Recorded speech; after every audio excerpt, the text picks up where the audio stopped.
I'm going to give you 4 reasons why you should consider strongly spending your retirement in Thailand. Stay tuned and let's get to it.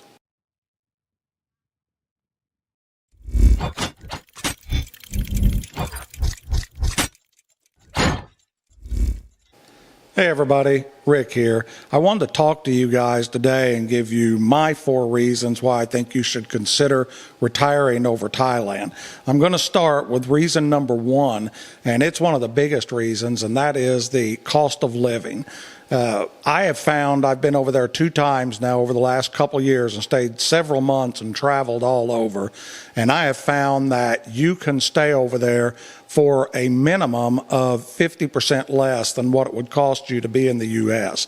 Now, that's quite a bit. If you consider, say, your retirement is $1,500 a month from your Social Security in the United States, then that equates to living on about a $3,000 budget over there.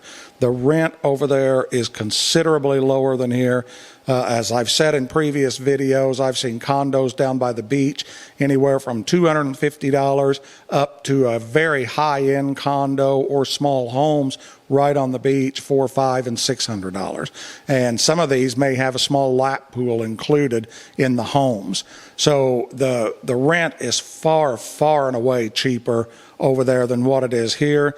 The food, if you will eat Thai food or street vendor food and not have to go to Western style restaurants. I was eating over there with 2 of us, myself and Tia, and I was covering the expenses, and we could both eat over there and eat well and drink a few beers and have a good time on anywhere from $12 all the way up to about $18 a day. And that was expensive days eating out around the beach.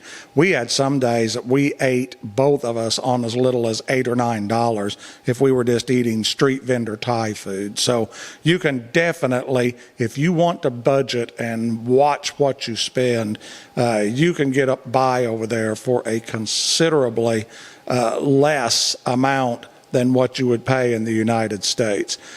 Travel expenses, where you pay so much for cabs here, you can catch a tuk-tuk over there and you'll pay the equivalent of $2 or $3 to be taken from one side of town to the other. It's just not very expensive over there for many, many things. I'm trying to think as far as clothing. Like when I went over the first trip, I hauled all kinds of clothing. Second trip, learned my lesson. I could go down even into the beach areas and buy T-shirts for what equaled $2.50 to $3.50 U.S.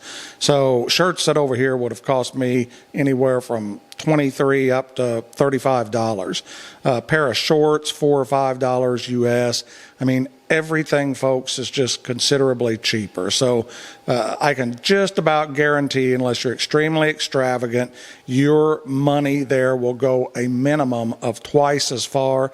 And I had months to where mine actually went as high as 60 to 70% further than what I could go here. So it was a phenomenal thing. You save a tremendous amount of money. All right, this is for all you single guys that go over there. Thai women, in my book, cannot be beat. They're not only beautiful, but they're very feminine, not feminist, and they're intelligent, they're kind.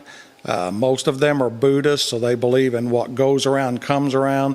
They're extremely polite, and if you treat them well, they are some of the most loyal and dedicated women there are. I met several men from England and Australia and Germany over there that had married Thai women and been with them anywhere from 8 to 15 years. And they told me that they had never had such an awesome experience being married, that their wives took care of them in from every aspect. They didn't complain. They liked to take care of the household. They liked to take care of them. And in return, they expected them, the man, to act like a man, take care of them, for them to be protected, and do all the things that a man would do that she could not physically do. And that's exactly what they did. And so they truly acted like the men and women together, and the men played on the strengths of the women and what they could do, and the women played on the strengths of the man and what they did best. So they were all extremely happy with their scenarios they were in. I was blown away by the culture. It was so different with the women. In dating, you would see a lot of men that were maybe 10, 15 years senior of the girl that they were dating, and it's because the women over there like older men. They respect older men for their wisdom and their knowledge, and they feel like that an older man is a catch to them. They don't care if you're 6'5". They don't care if you've got a little bit of a pot belly on you. What they care about is, are you respectful? Are you respected by others in their culture? And if you do that, and if you're polite and nice and show that you act like a man and have strength and take care of your girlfriend or wife, you'll be highly respected in the community. You'll be highly respected by your girlfriend or wife. So to summarize, the women are awesome. Okay, let's talk a little bit about the culture.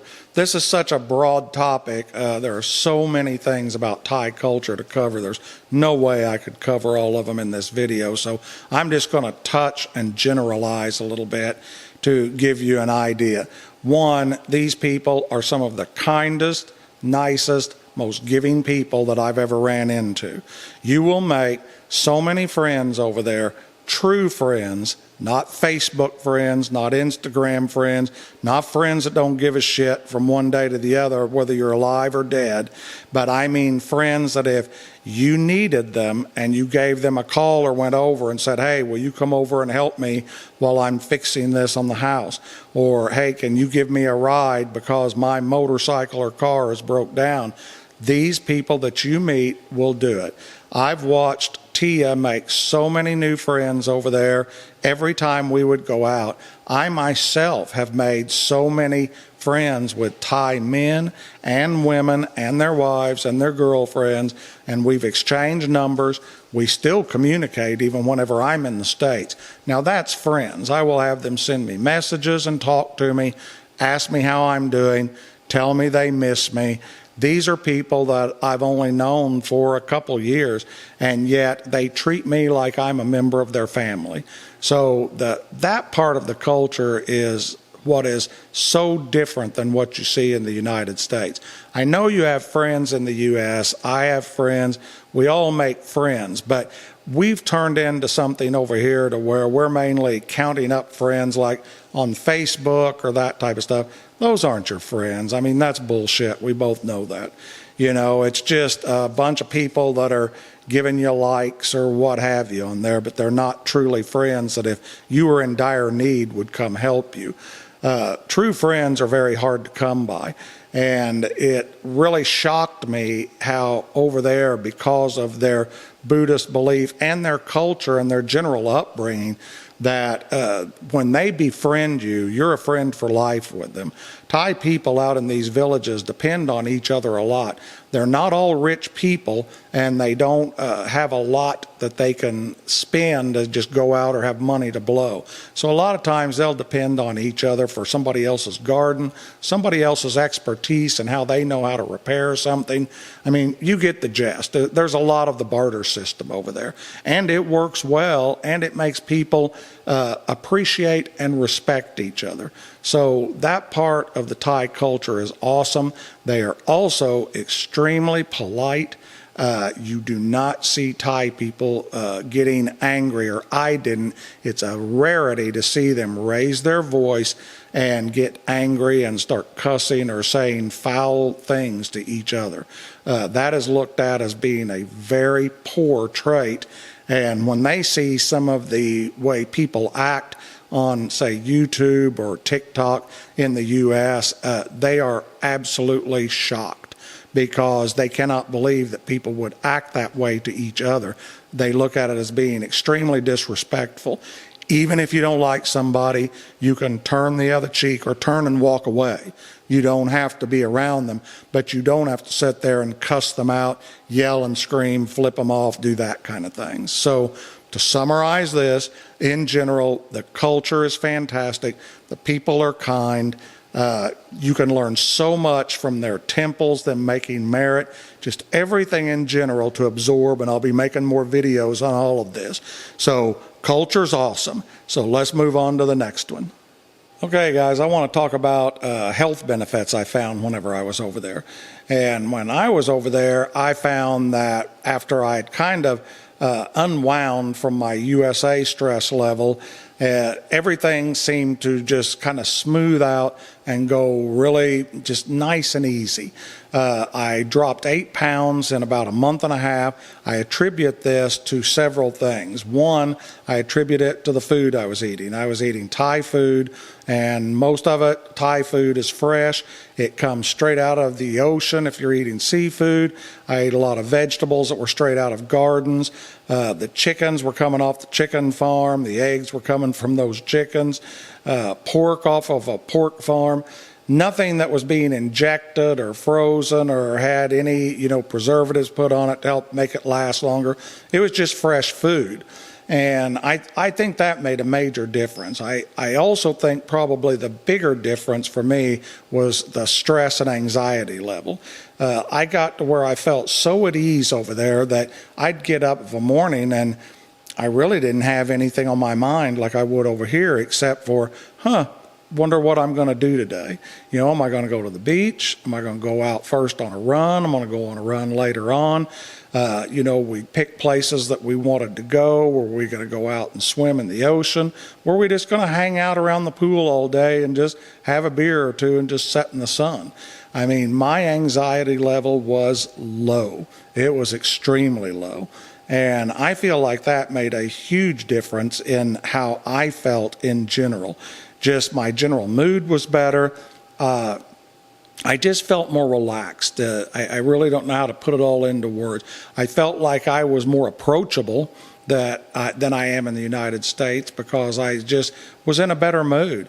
I would do things that normally I'd never do here in the United States. I'm not a dancer, and I'd go out with my girlfriend and we'd sing karaoke and dance. And anybody that knew me back here in the States, man, that ain't this guy. I just don't do that. And whenever I do that over there, I sucked. I mean, I don't dance good and I damn sure don't sing good. But nobody cares. And you learn not to care. You learn that it's just to have fun. It's just to relax and have fun. So health-wise, I feel like that being over in Thailand was one of the greatest things that I could have ever done.